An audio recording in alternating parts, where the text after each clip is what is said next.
Bismillahirrahmanirrahim. Assalamualaikum warahmatullahi wabarakatuh. Innal hamdalillah nahmaduhu wa nasta'inuhu wa nastaghfiruhu wa nastahdihi wa na'udzu billahi min shururi anfusina wa min sayyiati a'malina. May yahdihillahu fahuwal muhtad wa may yudlil falan tajida lahu waliyyan mursyida. Asyhadu an la ilaha illallah wahdahu la syarika lah wa asyhadu anna Muhammadan abduhu wa rasuluh. Qala Allah ta'ala fi kitabihil karim, a'udzu billahi minasyaitonir rajim. Ya ayyuhalladzina amanu ittaqullaha haqqa tuqatih wa la tamutunna illa wa antum muslimun. Amma ba'd, ma'asyiral mu'minin rahimani wa rahimakumullah. Alhamdulillah, kita bersyukur kepada Allah Subhanahu wa ta'ala dengan segala kenikmatan yang Allah berikan kepada kita semua. Salawat dan salam kepada Nabi Muhammad sallallahu alaihi wasallam, khairul anbiya'i wal mursalin, sebaik nabi dan sebaik rasul. Hari ini kita akan bahas lanjutan dari hisab. Ya, beberapa bulan yang lalu kayaknya liburnya agak panjang. Ya, kita bahas tentang hisab, kemudian sampai kepada apa yang dihisab dari seorang hamba. Kira-kira pertanyaannya apa aja? Kadang-kadang kita fokus sama 5 pertanyaan. Ya, rizkinya, masa mudanya, betul apa enggak? Padahal bukan itu aja pertanyaannya. Yang pertama, ketika kita bicara masalah hisab, ditanya tentang amal perbuatannya secara umum. Sebagaimana Allah Subhanahu wa ta'ala berfirman, "Fa wa rabbika lanas'alannahum ajma'in amma kanu ya'malun," dalam surat Al-Hijr ayat 92 sampai 93. Allah mengatakan, maka demi Rabbmu, Allah bersumpah atas nama dirinya sendiri, kami pasti akan menanyai mereka semua tentang apa yang telah mereka perbuat. Nah, ketika kita berbicara tentang perincian apa yang diperbuat seorang hamba, ditanya, ada beberapa hal perincian. Ya. Jadi yang pertama tentang perbuatan dulu, ya. Yang pertama adalah tentang kesyirikan. Allah bakal tanya tentang kenapa mereka berbuat kesyirikan. Itu bakal ditanya sebenarnya. Makanya ini yang kemudian kita suka nggak paham. Dan ini disebutkan dalam surat Al-Qasas ayat 62 dan juga surat Asy-Syu'ara ayat 92 sampai 93.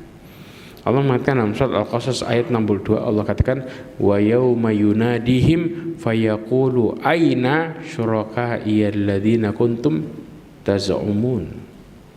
Allah katakan, dan ingat pada hari ketika Allah menyeru mereka, manggil mereka, dan mengatakan, di mana sekutu-sekutuku yang dulu kamu sangkakan. Ya, berarti ditanya tentang amal kesyirikannya enggak? Ditanya sama Allah Azza wa Jalla. Karena seseorang itu kalau mereka beriman sama Allah Subhanahu wa ta'ala serta bersyukur, Allah enggak akan pernah mengadab mereka. Sebagaimana Allah Subhanahu wa ta'ala ya menjelaskan tentang masalah ini, dan kemudian disebutkan oleh Syekh Abdul Razak bin Abdul Muhsin Al-Abbad, ya, jika kalian bersyukur dan beriman di sini adalah mentauhidkan Allah Subhanahu wa ta'ala, maka buat apa Allah Subhanahu wa ta'ala menghadap kalian? Karena keimanan ini merupakan tujuan seseorang diciptakan.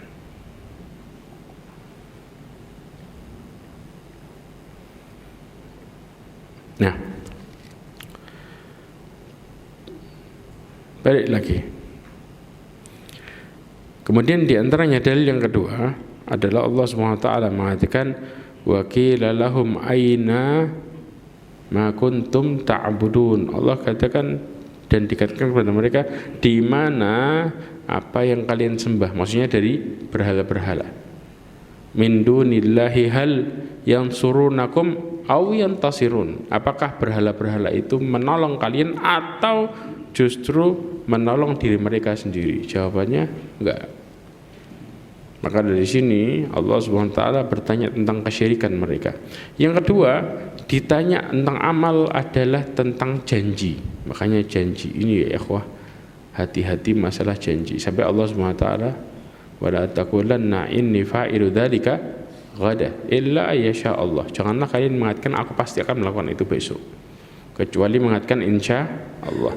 Allah berfirman tentang janji Al-Isra ayat 34 dan juga di Al-Ahzab ayat 15. Dalam surat Al-Isra Allah mengatakan wa aufu bil ahdi innal ahda kana mas'ula. Allah katakan dan penuhilah janji, tunaikan janji. Kenapa? Karena janji itu pasti akan dimintai pertanggungjawaban. Ini masuk dalam mana? Masuk dalam amal. Karena yang selama ini kita pahami, banyak orang yang memahami yang ditanya cuma nikmat aja. Enggak. Justru amal itu ditanya diantaranya juga masalah janji. Makanya ya ikhwah, jangan pernah gampangin masalah janji. Ketika kita nggak bisa, katakan nggak bisa. Jangan kemudian kita berlindung di balik kata-kata insya Allah. Ketika kita mengatakan nggak bisa sudah.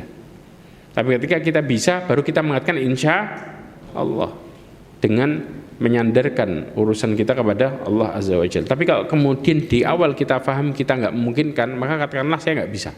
Selesai.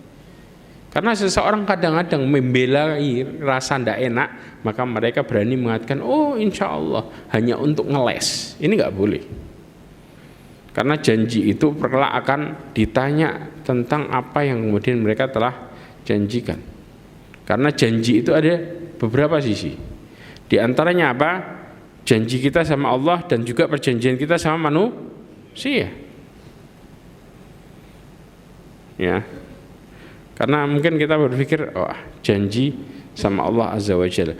Janji itu ada beberapa kondisi. Bahkan ketika Allah Subhanahu wa taala berbicara dalam surat An-Nahl ayat 91, Allah mengatakan wa aufu bi ahdillahi idza ahadtum wala tanfudul aymana ba'da tauqidiha.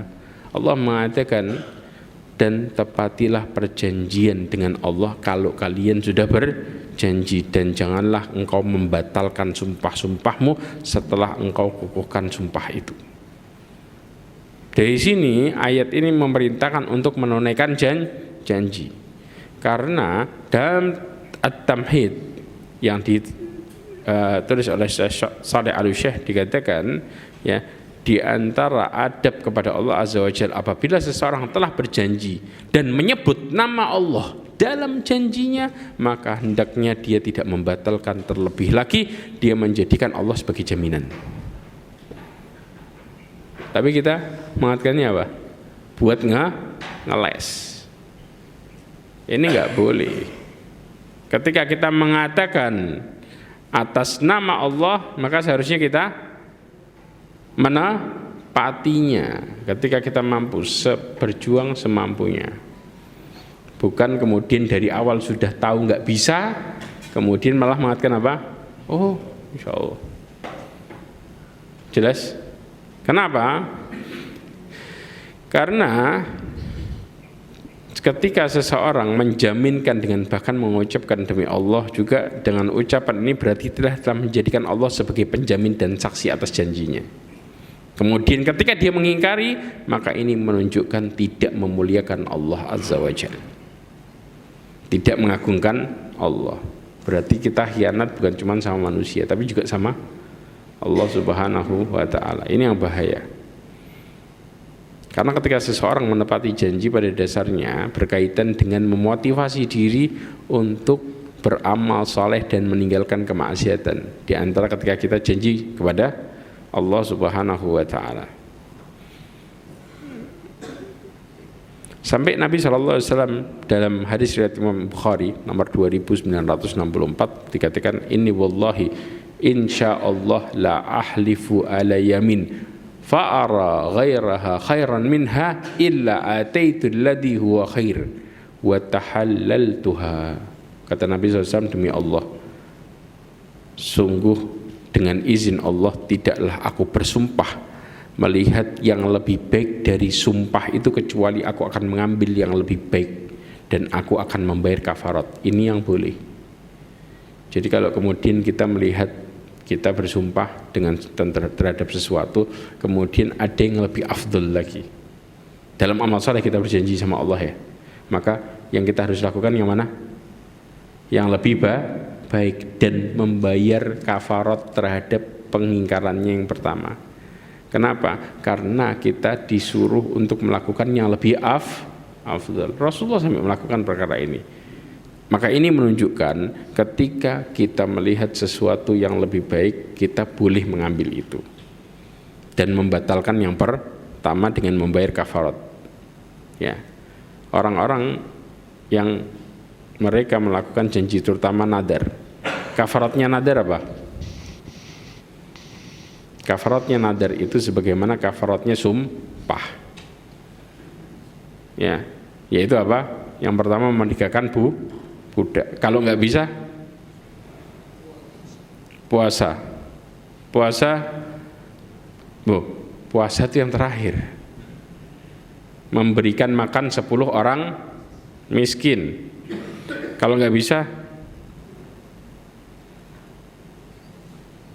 baru apa? Berpuasa berapa hari? Buka Al-Maidah 89. Coba dibaca.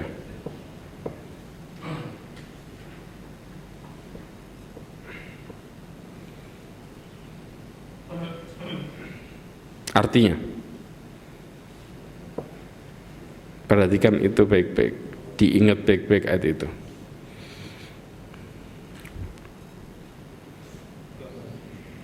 Sudah? Ya, coba dibaca artinya, tahapannya.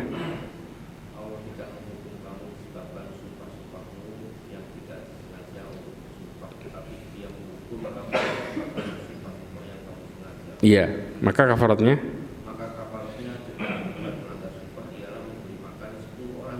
terus dari makanan yang biasa kamu berikan kepada keluargamu, membeli pakaian kepada mereka atau memerdekakan seorang hamba sahaya. Terus siapa yang tidak mampu melakukannya maka kafaratnya berpuasa 3 hari. Nah, terus lanjut lagi. Itulah. Lanjut lagi ayatnya. Itulah kafarat sumpah-sumpahmu apabila kamu bersumpah dan kamu melanggarnya. Nah, demikianlah Allah menjelaskan kepadamu hukum-hukumnya agar kamu bersyukur kepadanya. Paham sekarang? Ya. Jadi nggak sampai 2 bulan. Tapi pilihannya, perhatikan baik-baik pilihannya. Di awal itu ada pilihan antara memerdekakan budak atau ngasih makan orang miskin. Kalau nggak bisa, nah jangan langsung loncat ke puasa. Orang kadang-kadang apa? Mereka langsung, wah sudahlah puasa aja. Nggak bisa. Ketika antum bisa ngasih makan orang miskin atau ngasih pakaian mereka 10 orang, ya ada pertanyaan gini kadang-kadang. Saya bisa ngasih makan 10 orang, tapi tak gabungin jadi 1 orang boleh nggak? Ya, nggak bisa. Wong aturannya personal. Berapa? 10 orang. Ya, bisa makan matang atau makanan mentah. Ada yang berpendapat bahwa makanan mentah kayak beras itu sekitar 650 gram. Itu sebagai pengganti memberi makan. Ketika kita memberi makan, karena hitungannya adalah 1/4 sok. 1 sok itu berapa? Taruhlah 3 kilo, gampangannya sudah 2,6, ada yang mengatakan macam-macam. Ada penjelasan Syekh Utsaimin mengatakan taruh 3 kilo. 3 kilo antum bagi 4.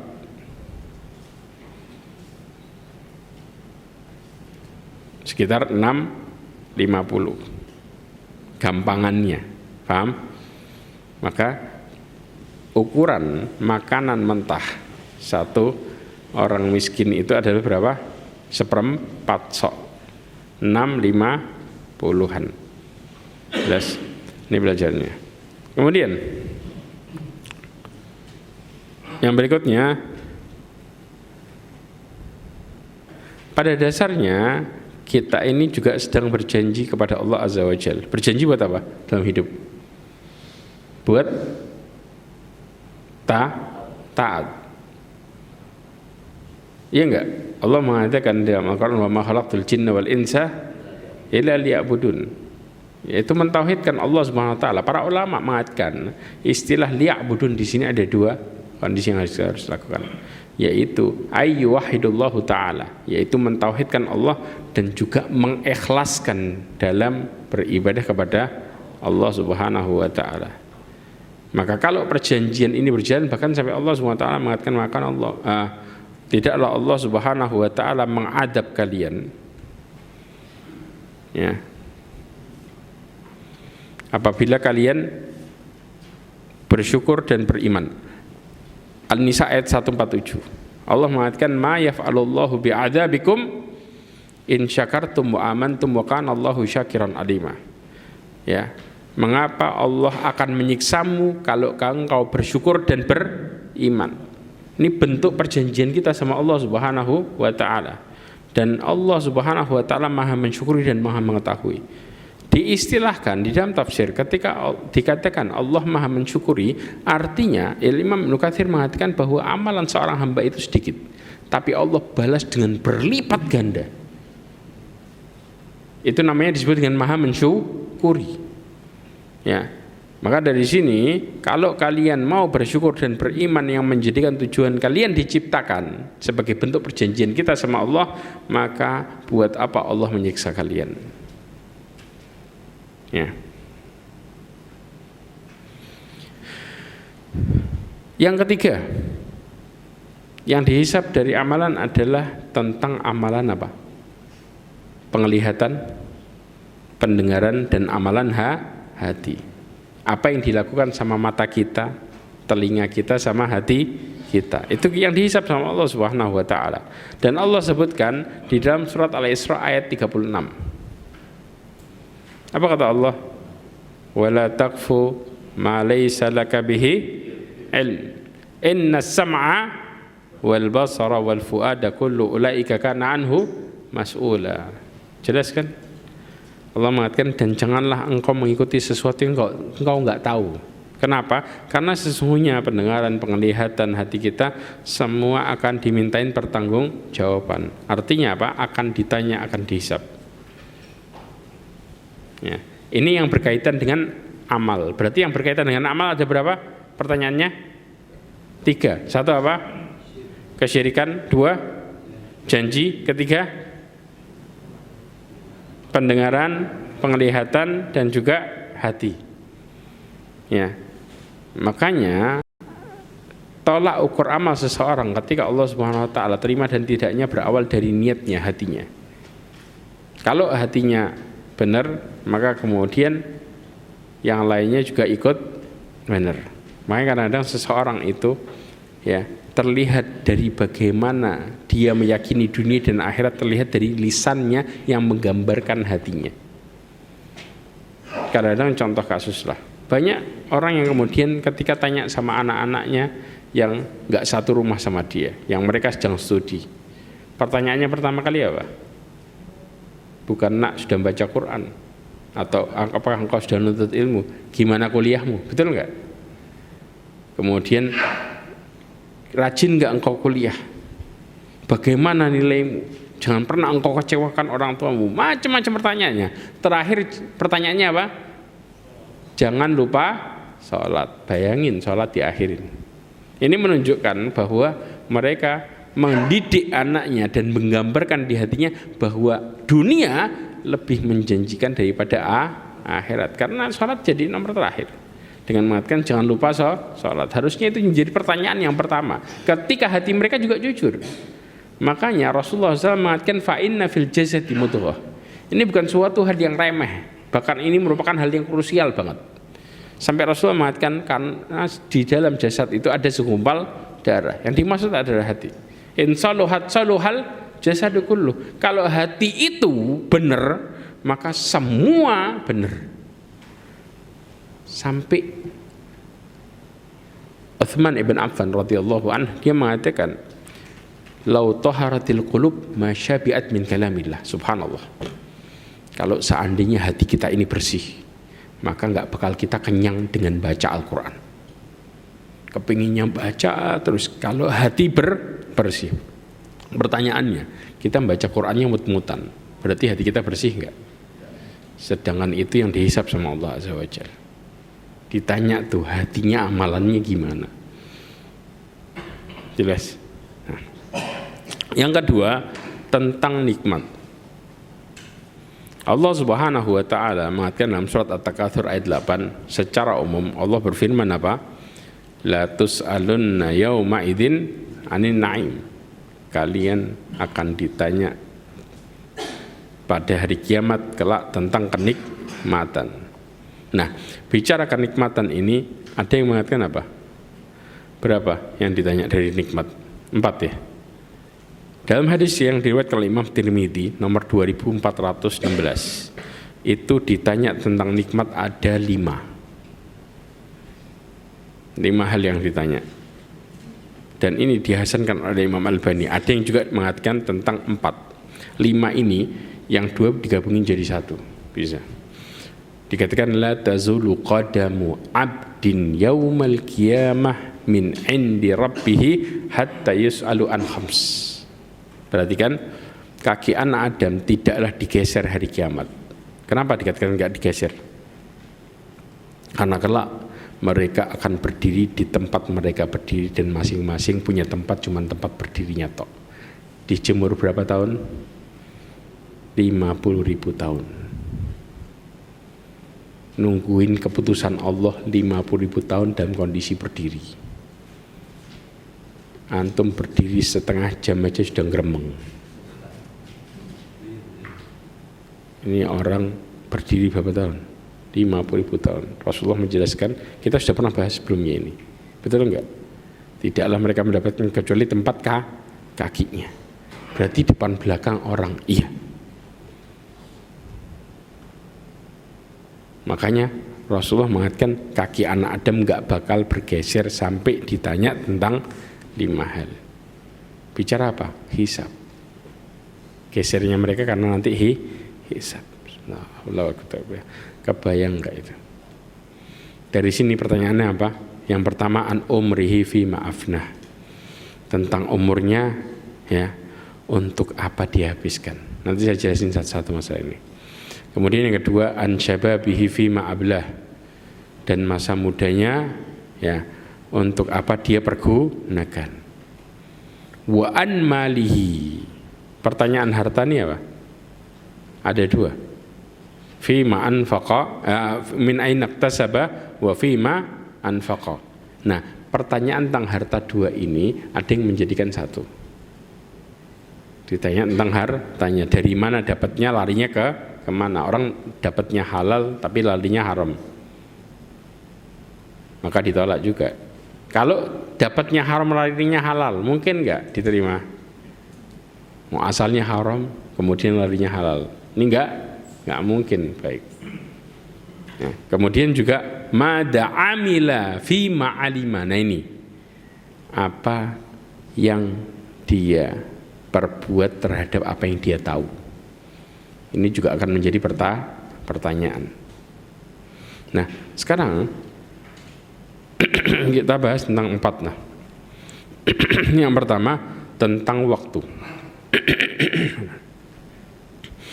Ya ikhwah, kalau bicara tentang waktu ini, ya, Rasulullah SAW mengatakan dalam hadis riwayat Imam Bukhari dikatakan nomor 6412, ya, ni'matani maghbunun fihima katsirun minan nas as-sihhatu wal faragh.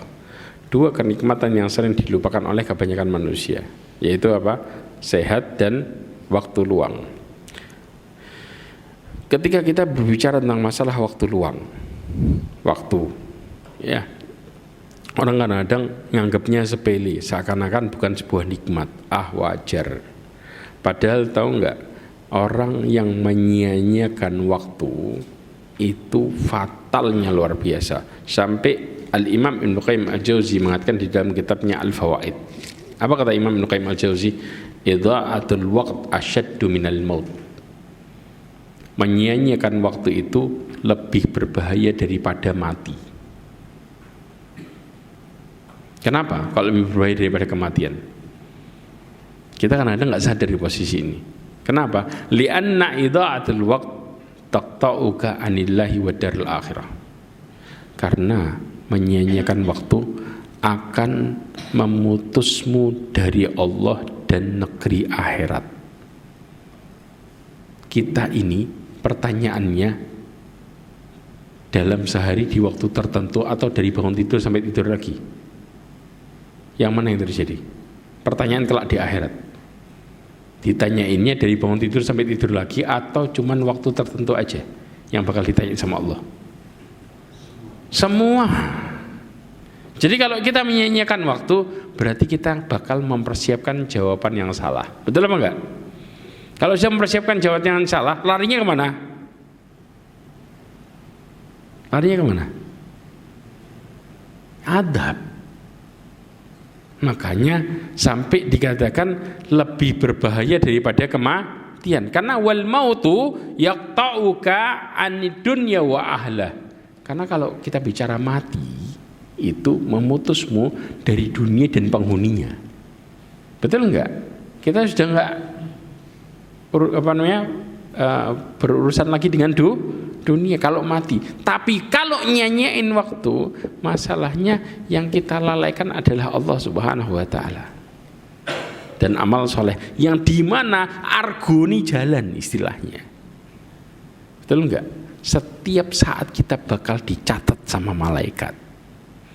Yang dimana kita harus mempersiapkan dan mempertanggungjawabkan apa yang sudah kita lakukan. Itu yang jadi masalah. Kalau waktunya disia-siakan, berarti catatannya di sisi malaikat buruk atau baik? Buruk, yang bakal kita sesali. Itu yang jadi permasalahan. Tapi kalau orang mati, sudah, mereka urusannya sama manusia selesai dan berlanjut sama Allah Subhanahu wa taala.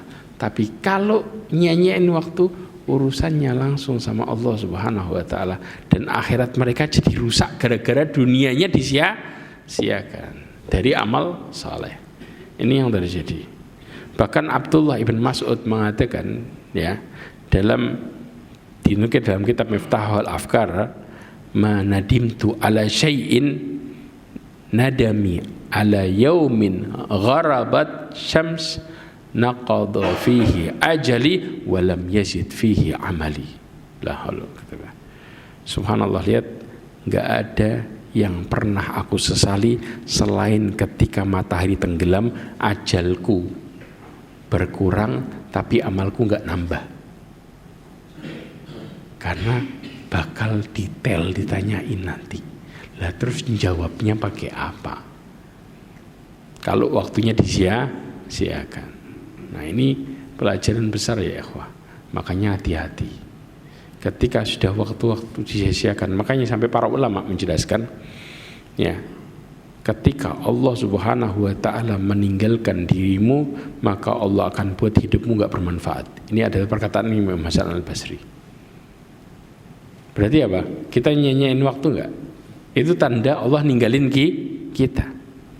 Kenapa kok bisa seperti ini? Rasulullah SAW mengatakan hadisnya, min husnil islamir mar'i tarkuhu ma la ya'ni. Dari baiknya Islam seseorang meninggalkan sesuatu yang tidak bermanfaat. Berarti dalam hidup kita harus apa? Melakukan sesuatu yang manfaat. Bahkan melakukan sesuatu yang tidak bermanfaat, para ulama dulu masuk ke dalam hukum makruh. Paham enggak? Sesuatu yang dibenci. Karena Allah memerintahkan, Rasulullah menjelaskan dalam hadisnya, haris ala ma yanfa'uka wasta'in billah wala ta'jaz. Ya. Kata Rasulullah dalam hadisnya, berusahalah melakukan sesuatu yang bermanfaat untuk dirimu dan mintalah tolong sama Allah. Allah juga mengatakan faida faraghta fansab. Kalau engkau selesai satu urusan, kerjakan yang lainnya. Syekh Abdurrahman bin Nasir As-Sa'di mengatakan dengan berdoa dan beramal saleh. Ini yang menunjukkan bahwa kita diperintahkan untuk hidup dengan sesuatu yang manfaat. Artinya manfaatin waktu dengan baik untuk amal saleh. Kemudian juga yang kedua, ketiga, keempat, ya, yaitu masa muda. Ya, kemudian nikmat ilmu serta nikmat harta. Dalam hadis Nabi SAW dijelaskan tentang permasalahan harta. Ya, kira-kira yang masuk surga duluan kita tahu semua, orang miskin. Pertanyaannya kenapa orang miskin masuk surga dulu? Kenapa? Hisabnya lebih pendek daripada orang kaya. Sampai Rasulullah mengatakan dalam hadis Ibnu Majah dikatakan yadkhulu fuqara'ul mu'minin al-jannah qabla aghniya binisfi yaumin. Ya, orang fakir itu masuk ke dalam surga terlebih dahulu sebelum orang kaya setengah hari. Setengah hari hitungan mana? Akhirat. Seharinya berapa? 1000 tahun. Ka'alfi sanati mimma ta'udun. Sebagaimana 1000 tahun yang kalian hitung. Berarti orang miskinnya masuk lebih cepat berapa tahun? 500-nya. Kata Rasulullah, hum simi'ah amin. 500 tahun. Karena bicara hisab masalahnya.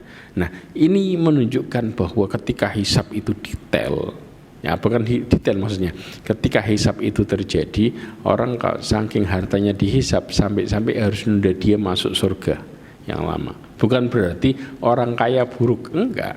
Antum tahu enggak 10 asyrah mubasyirin bil jannah, 10 orang sahabat yang dijamin masuk surga, 7-nya orang kaya. Jadi istilahnya orang-orang yang benar-benar Allah kasih kabar gembira tentang surga ini dominannya dominan orang kaya, bukan dominan orang miskin. Tapi kemudian karena orang miskinnya kalau dihisap, mereka hisapnya nggak banyak di harta. Tapi kalau orang kaya panjang pertanyaannya, yang dimana mereka harus memperjawabkan satu-satu. Ya, yang kedua tadi pertanyaannya, min aina iktasaba wa fima anfaqa. Dapat dari mana, larinya kemana? Dapat dari mana, keluarnya kemana? Terus seperti itu. Ya. Makanya hati-hati ya ikhwah. Makanya Rasulullah SAW sering memperingatkan sahabatnya dengan mengatakan latus alunna yawma idzin anin naim, supaya orang itu berhati-hati terhadap apa yang mereka dapat dan apa yang mereka keluarkan. Kadang-kadang seseorang itu suka berpikir, ya, oh ini punya saya, ini punya saya. Rasulullah suka mengatakan, Rasulullah pernah mengatakan dalam hadisnya, yaqulu ibnu adam mali mali. Anak Adam suka mengatakan hartaku, hartaku. Tahu enggak hartanya? Innamalahu mimmalih thalath. Sesungguhnya dia punya harta itu hanya 3 model. Apa itu? Ma'agala fa'afna. Apa yang dia makan habis. Mala bisa fa'abla. Apa yang dia pakai usang. Yang ujung-ujungnya yang ketiga, ma'ata faktana. Apa yang dia kasih itu punya dia. Apa yang dia keluarkan. Makanya ketika kita mengeluarkan dengan baik dan niat di jalan Allah, apapun bentuknya, selama bentuknya kebaikan, tentunya bukan bentuk keburukan, maka akan menjadi milik kita. Selain itu, famasi wadalik fahuwa dahibun wa tarikuhu linnas. Kalau selain 3 ini ada 2 model. Apa itu? Bisa jadi pergi dari pemiliknya. Yang punya dia tuh bisa jadi pergi dengan cara apa? Diambil orang, ya enggak? Atau ketinggalan, atau hilang dan lain sebagainya. Atau yang kedua adalah ninggalin yang punya. Kapan ninggalin yang punya? Mati, ditaruh buat orang lain. tarikuhu linnas, dia tinggalkan buat orang lain, alias jadi harta warisan. Ya, ini kalau bicara kita harta dan semua itu akan dihisap. Nah, sekarang model hisapnya. Kalau tadi pertanyaannya, sekarang modelnya bagaimana? Model hisap ini ada dua. Ya. Yang pertama adalah al-ardu. Semuanya, loh Ustaz, muslim kafir, iya. Al-ardu, dua modelnya. Al-ardu ini kalau kita gampangnya dipaparkan saja secara global, diperlihatkan tok, nih lo amalmu. Nggak pakai ditanya secara detail, tapi ditampakkan secara global. Ya. Karena hisab ini khusus untuk orang beriman. Banyak dalil yang menjelaskan tentang permasalahan ini. Di antaranya di dalam surat Al-Insyiqaq ayat 7 sampai 8. Allah mengatakan fa amma man utiya kitabahu bi yaminih fasaufa yuhasabu hisaban yasira. Perhatikan baik-baik. Ya. Barang siapa mereka yang orang-orang yang diberikan catatan dari tangan kanannya, maka mereka akan dihisab dengan hisab yang mudah. Dan juga ada di dalam, nah kita kalau bicara gampangannya hisab yang mudah,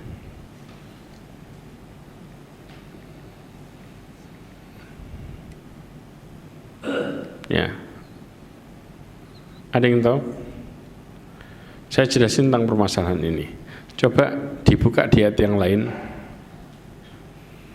ya, di surat Al-Haqqah ayat 19 sampai 24. Bagaimana kemudian ketika mereka dihisab yang gampang kemudian terima catatan amal. Nanti kita akan bicara di tafsir Ibnu Katsirnya. Dibaca artinya coba. Al-Haqqah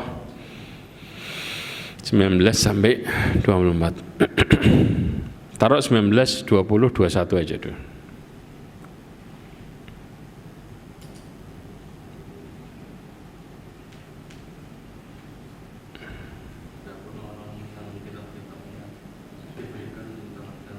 Nah. Terus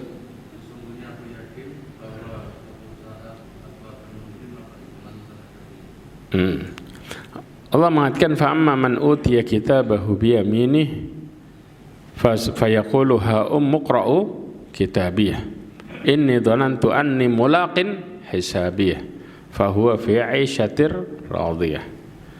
Ya, orang-orang yang kitabnya diberikan di tangan kanannya, dia berkata, ambillah, bacalah kitabku ini. Ini menunjukkan apa? Bahagia enggak? Bahagia.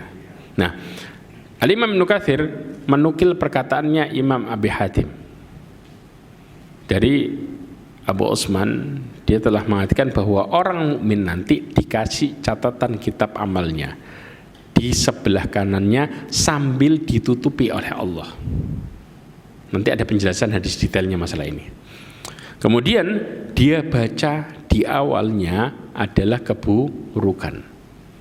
Maka kira-kira wajahnya gimana? Ketakutan, betul enggak?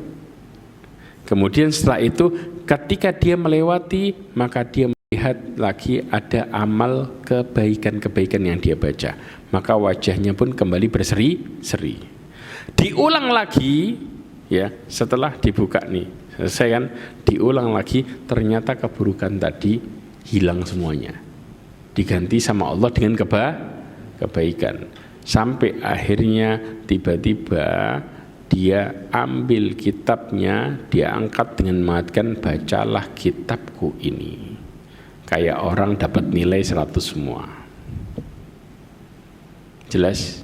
Ini khusus untuk orang mukmin. Ya. Makanya mereka bahagia dengan catatan amalnya yang dimana Allah ampuni dosanya. Nah, di dalam hadis Nabi SAW tentang penjelasan ini yang diriwayatkan oleh Al-Imam Bukhari nomor 2441 disebutkan innallaha yudnil mu'min. Allah itu di hari kiamat akan mendekatkan kepada orang mukmin. Fayadau alaihi kanafahu wa yasturuh. Kemudian bagian sisi badannya diletakkan kemudian ditutupi. Siapa yang menutupi? Allah Azza wa Jalla. Sambil ditanya dengan pertanyaan ata'rifu dzanban kada. Engkau kenal enggak sama dosa ini? Pernah ngelakuin ini enggak? Dan subhanallah yang ditanya itu cuma dosa kecil. Makanya istilahnya al-ardu, cuman ditampakkan saja. Ditampakkan dosa yang pernah dia perbuat. Nah, para ulama menjelaskan tentang masalah hadis ini, Allah tampakkan dosa yang pernah dia lakukan.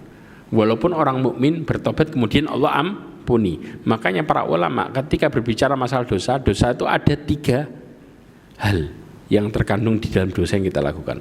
Yang pertama dosa itu sendiri. Yang kedua dampak buruk atau hukuman dari dosa. Yang ketiga adalah catatan amalnya. Faham? Kalau orang bertobat, para ulama sepakat di 2, khilaf di 1. Sepakat kalau dosanya hilang, dampak buruknya hilang, tapi catatan amalnya masih ada. Dalilnya apa? Hadis ini. Karena para ulama meyakini orang mukmin itu bertobat sama Allah Azza wa Jalla. Bahkan di akhir hidupnya mereka juga bertobat sama Allah Subhanahu wa taala. Kenapa Allah tampakkan catatannya? Berarti catatannya masih ada enggak? Masih, walaupun dosanya sudah diampuni. Ini dalilnya. Ya. Sehingga Allah tanya, "Ata'rifu dzanban kada? Apakah engkau mengenal dosamu yang begini?" Dia mengatakan, "Na'am ai Rabbi." Kata dia, "Iya." Dia akui, "Ya Tuhanku tahu."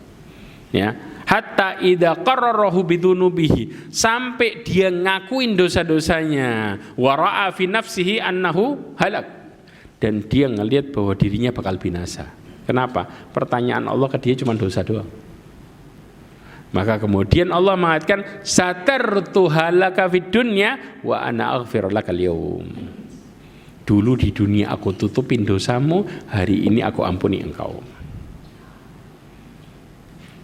Apa yang dimaksud dulu aku tutupin? Dosa itu kecil tapi bisa jadi gede. Di antara penyebabnya kalau kita ceritain ke orang. Ya kan? Rasulullah SAW menjelaskan tentang orang yang buka. Buka apa? Buka dosanya sendiri. Di mana Rasulullah SAW mengatakan kullu ummati mu'afa illal mujahirin. Semua umatku itu dimaafkan oleh Allah kecuali yang terang-terangan. Makanya Allah bicara apa? Dulu aku tutupin dosamu di dunia dengan syarat orang yang nggak buka. Kalau dosanya walaupun sepele, dia buka ceritain, tadi malam loh saya ini. Yang dibenci dari hambanya apa? Meremehkannya. Orang cerita, makanya ya ikhwah hati-hati. Kita kalau bicara, saya sudah hijrah, nggak perlu kita detailkan masa kelam kita dulu gimana. Tutup, selesai. Karena Allah Subhanahu Wa Taala tidak menginginkan kita kemudian bangga sama masa kelam kita dulu. Cukup kita tutup, kayak selesai. Karena makanya Allah mengatakan apa? Dulu aku tutupin dosamu di dunia, hari ini aku ampuni engkau. Tapi kalau dosa itu kita buka sendiri, diampuni nggak sama Allah? Makanya kata Rasulullah apa? Wa inna minal mujahara ayya'mal ar-rajul bilaili amalan. Ya, bentuk terang-terangan itu kalau seorang di malam harinya melakukan kemaksiatan, thumma yusbihu wa qad satarahullah. Pagi harinya Allah tutupin sudahan. Artinya enggak ada yang tahu kan? Dia melakukan sendiri. Tapi apa yang terjadi? Fayaqul ya fulan amiltul barihah kada wa kada. Kemudian tiba-tiba dia cerita sama orang, wahai fulan tadi malam aku melakukan ini dan ini. Habis kita. Makanya binasanya dari situ. Kenapa? Waqad bata yasturuhu rabbuhu wa yasbihu yaksifu sitrallahi an. Malamnya Allah tutupin, paginya dia buka sendiri. Ini termasuk hal yang Allah nggak ampuni. Artinya Allah jadikan itu dosa besar karena bentuknya meremehkan. Maka kalau kesalahannya sepele bisa jadi besar luar biasa ketika Allah ngelihat hambanya ngerasa ala kecil. Makanya hati-hati mama, dosa yang dianggap remeh. Dari situ kita bisa dihitung gede. Dan Allah murka kepada hamba yang melakukan perkara itu. Kemudian maka orang seperti itu berada dalam kehidupan diri dalam dosa yang tinggi. Ya. Inilah yang menunjukkan ya ikhwah, kalau Allah Subhanahu wa taala meridhoi hambanya. Ya. Dengan apa? Hamba itu enggak bisa lepas dari dosa. Kata Rasulullah dalam hadisnya apa? Kullu bani Adam khata' wa khairul khata'ina tawwabun. Sebaik-baik anak Adam itu sesungguhnya semua anak Adam itu pasti melakukan kesalahan, dan sebaik-baik orang yang bersalah adalah yang bertobat. Yang Allah harapin dari hambanya apa? Taubatnya. Pertanyaannya, saya sering tanya masalah ini, kenapa Allah takdirkan kita berbuat salah? Kok enggak semuanya dikasih biar ngelakuin amal soleh semua? Bahkan di dalam hadisnya Rasulullah mengatakan apa? Kata Rasulullah, laulan tudnibu ladahaballahu bikum. Kalau kalian enggak berbuat salah, Allah akan binasakan kalian, diganti dengan kaum yang berdosa kemudian bertobat. Muncul pertanyaan di kepala kita, loh, lah kok enggak semua dibuat melakukan amal soleh? Tapi kenapa semua dibuat punya kekurangan, berbuat salah kemudian bertobat? Ada yang tahu jawabannya enggak? Hah? Kenapa tobat disukai sama Allah? Nah, kita kalau dikejar di situ bingung gitu. Hah? Nah, itu dia jawabannya. Supaya kita sadar kalau kita butuh sama Allah.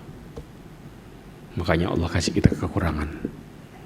Jadi inti dari kita minta ampun itu dibuat kita ngerasa butuh sama Allah Azza wa Jalla.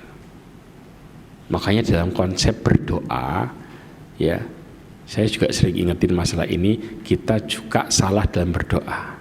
Pertanyaannya gampangnya lah, antum kalau kena masalah, terutama bicara masalah dosa, yang antum ungkapkan langsung minta solusi atau ngomongin masalahnya dulu?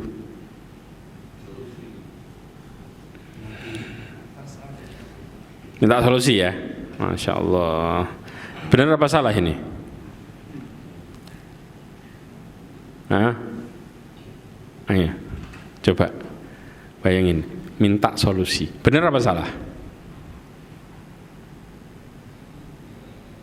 Hah?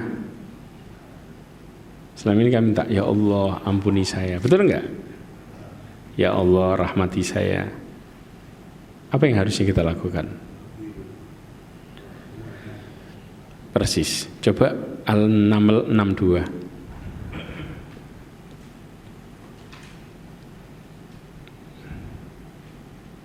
Apa kata Allah? Itu jawabannya.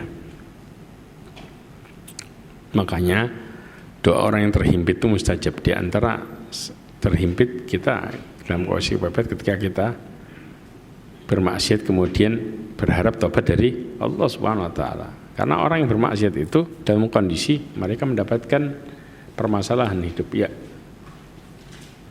Coba dibaca artinya. Dapat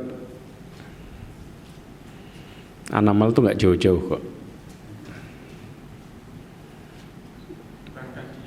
Yang memperkenankan doa orang yang dalam kesulitan. Terus apa? Terus dan menghilangkan kesusahan dan menjadikan kaum manusia sebagai khalifah pemimpin. Nah, Syekh Abdurrahman bin Nasir As-Sa'di mengatakan istihbabud du'a bitabyini hali wa syarhiha. Disunnahkan berdoa dengan menjelaskan kondisi kesulitan yang dihadapi. Makanya ketika Allah mengajarkan kata-kata tobat sama Nabi Adam, kata-katanya pertama kali apa? Apa kata-katanya? Rabbana dolamna anfusana. Diungkapin masalahnya enggak? Ya Allah, kami mendolimi diri kami sendiri. Kami berbuat dosa. Dikasih tahu masalahnya. Kemudian baru minta ampun. Ngakuin, kemudian baru minta solusi. Wa illam taghfir lana wa tarhamna lanakunanna minal khasirin. Kita enggak minta langsung instan, langsung ke intinya. Ya Allah kasih gini. Pertanyaannya, sering orang mengatakan gini, secara analoginya mengatakan paling gampang, loh Ustaz, kan Allah mau tahu tentang kondisi kita. Betul apa enggak? Itu jadi dalil. Padahal Allah senang orang bicara masalahnya. Gara-gara apa? Kata Syekh Abdurrahman bin Nasir As-Sa'di, karena ya meskipun Allah tahu kondisi kita, tapi karena Allah menyukai hamba yang merendahkan dirinya dan hamba yang menunjukkan kehinaan dan juga kelemahannya. Senang Allah ngelihat hamba ngerasa lemah di hadapan Allah. Sedangkan orang kalau ngungkapin masalah kelihatan lemes gak? Kelihatan. Ini yang membuat doa itu semakin kuat. Tapi kalau orang langsung minta solusi, kayak orang gak butuh kadang-kadang. Ya Allah kasih ini. Giliran masalah dia ceritain sama teman, bisa 3 jam dia curhat. Saya lu kena ini, saya kena ini, saya kena ini. Semangat lagi dia ceritain. Harusnya dia ceritain ini ke siapa? Ke Allah Subhanahu wa ta'ala. Nabi Ayub, yang notabene-nya orang yang dikasih julukan oleh Allah Azza wa Jalla sebagai seorang yang penyabar. Betul enggak? Nabi Ayub tuh mengeluhkan masalahnya enggak? Ngeluhin masalahnya sama Allah Azza wa Jalla di surat Al-Anbiya ayat 83. Allah mengatakan wa ayyuba idnada Rabbahu anni mazaniyad durru wa anta arhamur rahimin. Kata Allah, dan ingat kisah Nabi Ayub ketika berdoa kepada Allah, ya Allah aku ditimpa penyakit. Diungkapkan enggak masalahnya? Diungkapin, kena sakit saya. Istilahnya kayak gitu. Dan engkau maha penyayang di antara semua penyayang. Maka ini menunjukkan ketika seseorang, kita kondisi apapun sudah. Ya, Nabi Yunus juga mengatakan yang sama, ngungkapin masalahnya dulu enggak sama Allah, baru minta solusinya. Inilah cara seseorang hamba, makanya Allah senang sama dia sehingga Allah muliakan dia dan ditutupin apa? Dosanya. Makanya lihat di akhirat, hanya ditampakkan secara global sama Allah, digampangin. Karena mereka di dunianya suka curhat. Mereka kembali kepada Allah dalam kondisi apapun dengan cara apa? Dengan cara mengungkapkan masalahnya baru minta solusinya. Ini menunjukkan kita ngerasa butuh dan itu yang paling Allah senangi. Kita ngerasa lemah dan itu yang paling Allah cintai dari hambanya. Makanya kenapa kita dibuat punya kekurangan?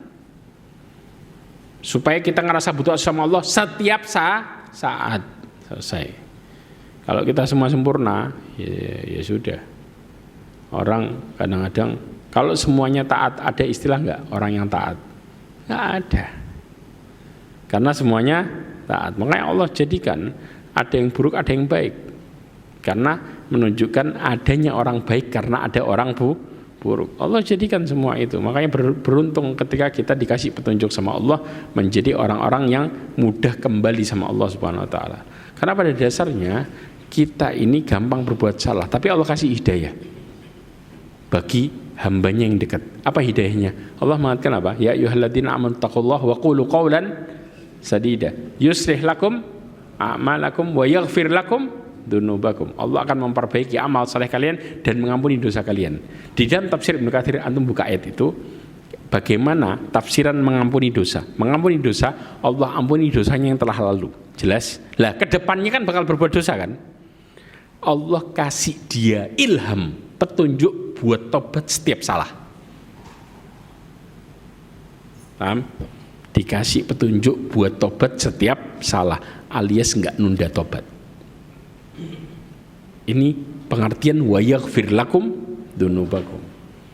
Sehingga Allah Subhanahu wa taala ketika mentakdirkan mereka untuk mudah bertobat, maka dosanya tadi ditampakkan untuk menunjukkan bahwa dirinya selama ini lemah. Kemudian mereka pun apa? Berharap kepada Allah Subhanahu wa taala. Jelas? Oke. Kemudian yang terakhir adalah bentuk yang kedua, munaqasyah. Tahu istilah munaqasyah enggak? Kayak orang ngajuin skripsi kemudian disidang. Nah, munaqasyah itu bentuknya sidang, yaitu dihisap dengan detail, nggak ada yang tersisa, semua ditanya. Ya enggak? Istilahnya di sidang orang bicara.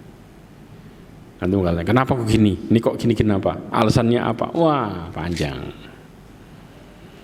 Makanya Ibnu Hajar Asqalani mengatakan wal muradu bil munaqasah al istiqsa'u fil muhasabah wal mutalabatu bil jalili wal hakir wa tarkil musamahah.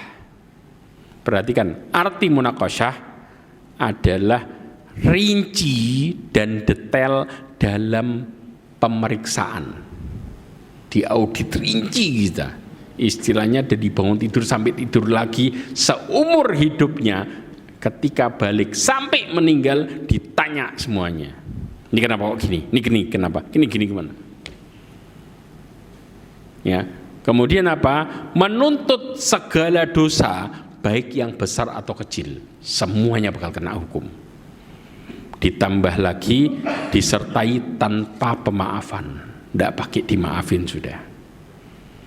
Nah, pertanyaannya, yang kena ini hanya orang kafir atau orang Islam kena juga? Semua kena. Kalau Allah Subhanahu wa taala tidak memaafkan. Ini yang bahaya. Ya, detail masuk dalamnya orang kafir dan juga orang muslim. Yang dimana orang muslim ini ketika mereka melakukan dosa yang Allah nggak maafin bakal seperti ini. Sebagaimana Nabi SAW mengatakan, man nuqisha al-hisab udzib. Barang siapa yang hisabnya didetailkan, maka dia pasti kena adab. Para ulama menyebutkan maksud dari diadab di sini ada dua sisi. Yang pertama adalah sidang itu sendiri merupakan adab buat dia. Pas waktu ditanya, mereka itu tersiksa. Tersiksa kenapa? Karena mereka bayangin Allah nyidang mereka sambil ditampain nerakanya. Gimana kondisinya? Hancur jiwanya. Betul nggak? Orang kayak kena adab nggak? Kena adab dia di sidangnya itu sudah adab. Kadang-kadang antum kira kayak orang jawab pertanyaan kemudian salah benar biasa aja. Enggak. Antum lihat bagaimana Allah SWT mengatakan wajah rabbuka wal malaku saffan saffa waji'a yauma idzin bi jahannam. Ini dalilnya. Allah mendatangkan di hadapan mereka neraka jahannam. Yauma yatadakkarul insanu wa anna lahu dzikra. Di hari manusia ingat sama amalnya di mana? Dunia. Dan Allah katakan itu cuma ingatannya belaka. Gak bisa manfaat. Dia ngomong, ya Allah coba saatnya dulu. Penuh penyesalan. Yaqulu ya laitani qaddamtu li hayati. Mereka mengatakan seandainya aku berbuat baik untuk kehidupanku. Ini menunjukkan kalau kehidupan seseorang, ya, ketika dia melakukan amal soleh maka dia disebut dengan hidup yang sebenarnya. Paham? Kalau dia bermaksiat disebut dengan apa? Kayak orang mati, yang dimana nggak ada manfaat hidupnya dan mereka bakal nyesel. Kenapa dulu kok nggak saya baik? Fayauma idzin la yu'adzibu adabahu ahad. Maka di hari itu nggak ada yang bisa mengadab dengan adabnya Allah Azza wa Jalla, disiksa habis-habisan. Dalam bentuk apa? Dia waktu ditanya sudah tersiksa sendiri. Apalagi sampai kemudian apa? Dalam kondisi yang kedua adalah ujung hisabnya adalah adab. Ya tambah stres lagi. Jelas sekarang? Ya. Inilah bentuk munaqasyah. Ya, wallahu a'lam bishawab. Sebelum saya tutup ada pertanyaan? Ya.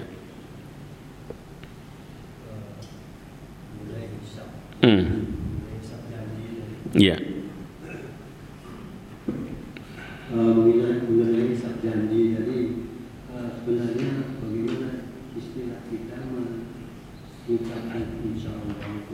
Artinya kita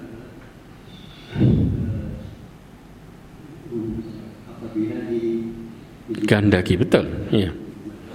Ya, sekarang gini, mengenai kita berjanji tadi. Makanya kalau kita berjanji, ya, kemudian kita mengatakan insya Allah, kita artinya mengatakan saya akan berusaha semampunya. Ketika kita punya kesempatan maka kita akan tunaikan. Jelas? Menjadikan Allah sebagai saksinya dengan mengatakan dengan izin Allah Subhanahu wa ta'ala. Maka dari sini seseorang hendaknya, tapi kalau dia nggak bisa,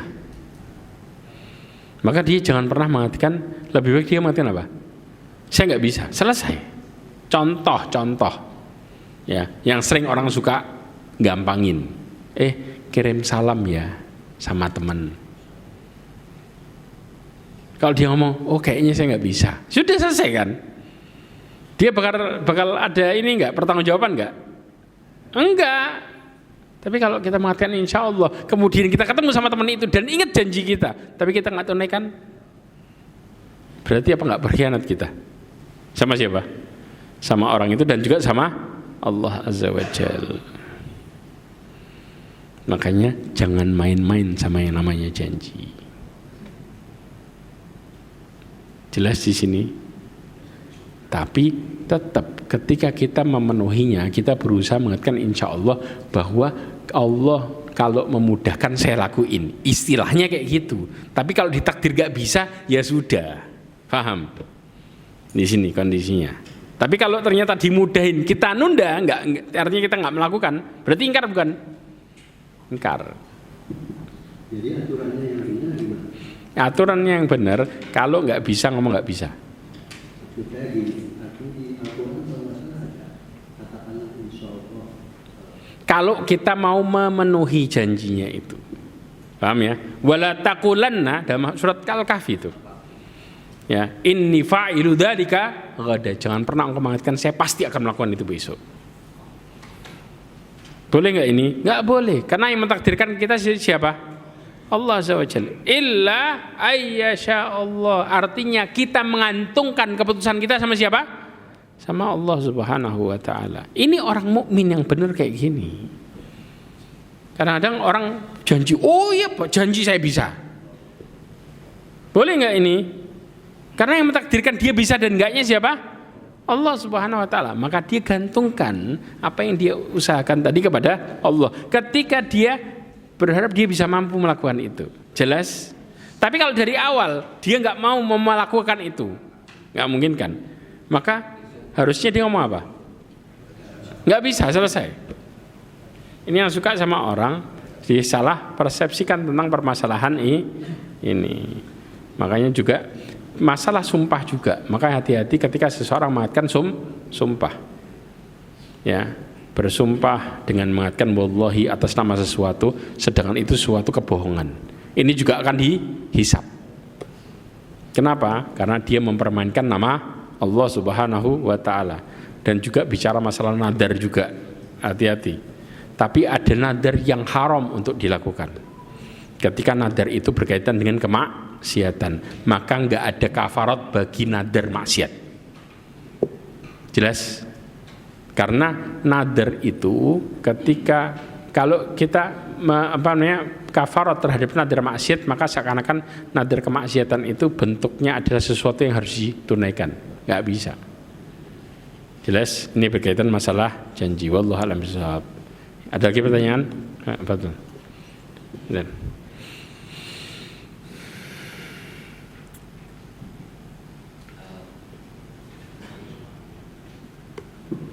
ya.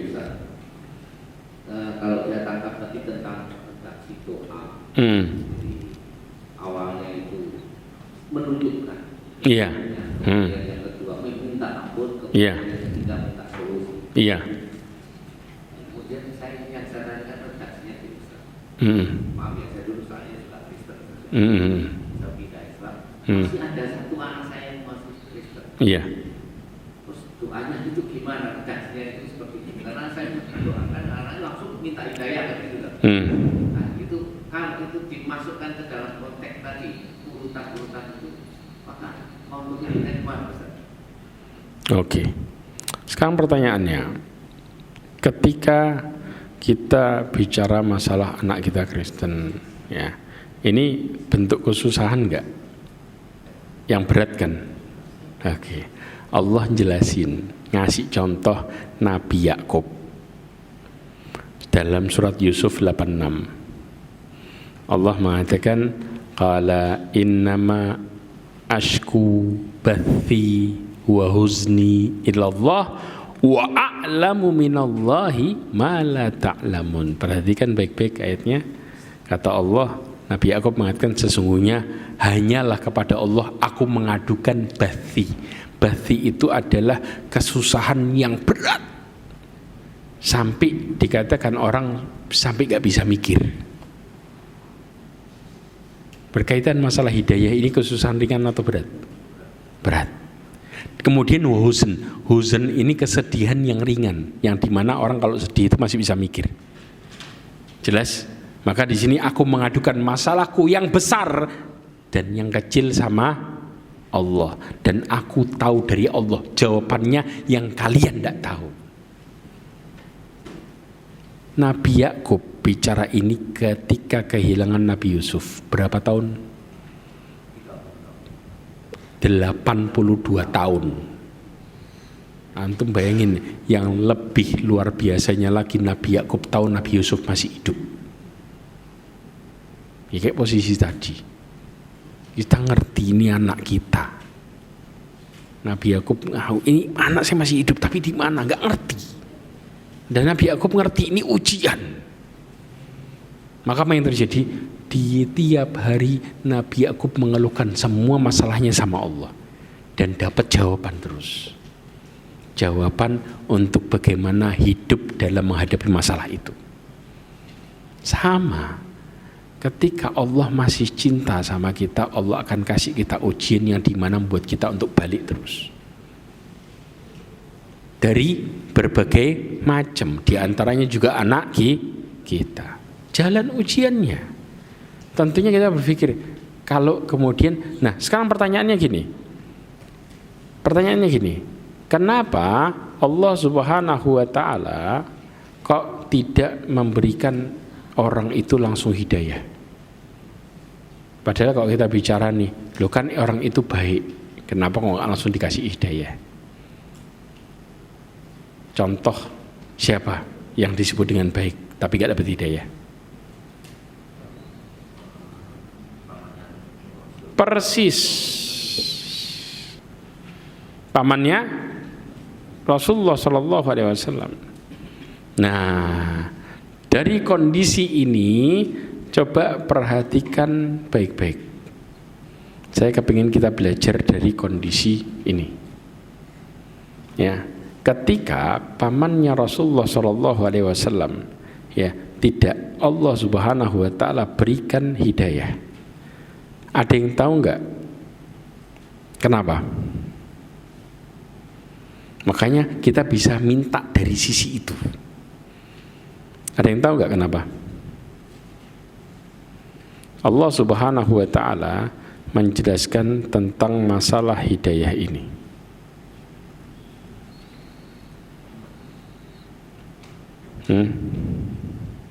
Coba dibuka Al-Qasas 56, dibaca artinya baik-baik.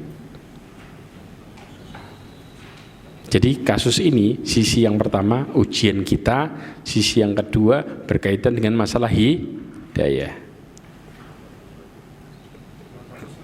Iya.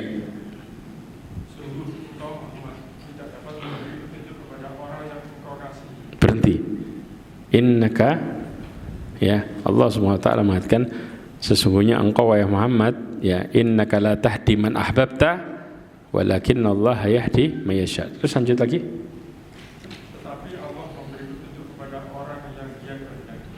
Tapi Allah memberikan petunjuk kepada orang yang dikehendaki. Alasannya di setelahnya. Coba dibaca setelahnya. Nah, itu alasannya. Dan Allah di dia lebih mengetahui orang-orang yang mau menerima petunjuk. Mau menerima petunjuk. Berarti kapan Allah kasih petunjuk seseorang? Ketika terus orang tersebut mau menerima. Begitu mau nyari sadar baru Allah kasih petunjuk. Makanya titik di mana yang tahu orang tersebut mau dan tidaknya siapa? Allah Azza wa Jalla. Maka kita berdoa faham kondisinya. Kita berdoa, ya Allah jadikan anakku supaya mau menerima, karena dia aku sudah kasih tahu gini dan lain sebagainya. Ungkapin masalahnya dan harapin solusinya. Jelas? Ini yang benar. Karena titik kapan Allah mau mengasih petunjuk? Ketika orang tersebut mau menerima. Pamannya Rasulullah mau menerima enggak? Enggak. Makanya petunjuk enggak datang-datang. Padahal kebaikan di depan mata. Paham sekarang? Jadi cara kita harus paham di titik poinnya di mana petunjuk itu datang dan enggaknya. Di titik poin orang tersebut mau memahami, mau mempelajari. Berarti ini menunjukkan mau menerima kan? Baru Allah kasih hidayah yang disebut hidayah perubahan. Karena hidayah itu ada dua. Ada yang disebut dengan hidayatul taufik, ada yang disebut dengan hidayatul irsyad. Yang kita lakukan ke orang itu hanya hidayatul irsyad, ngasih tahu.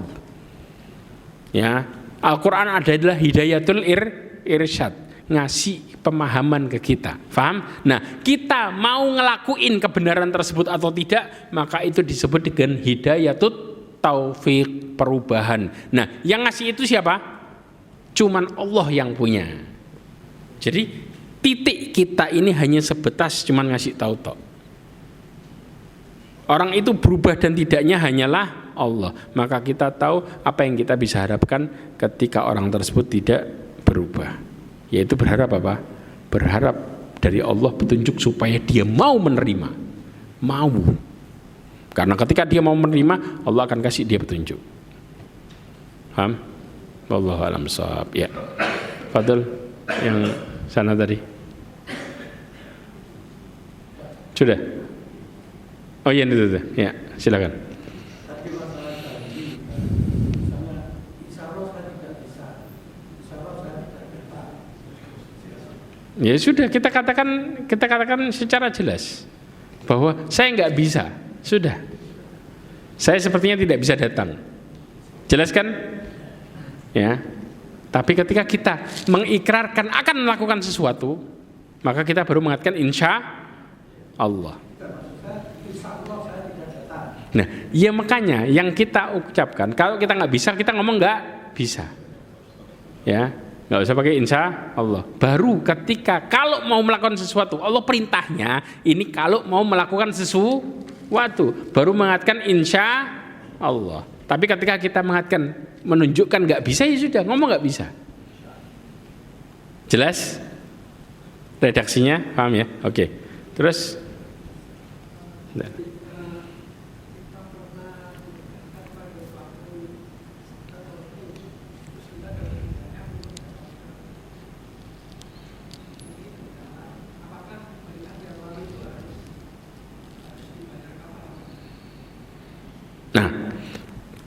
oke, Masya Allah.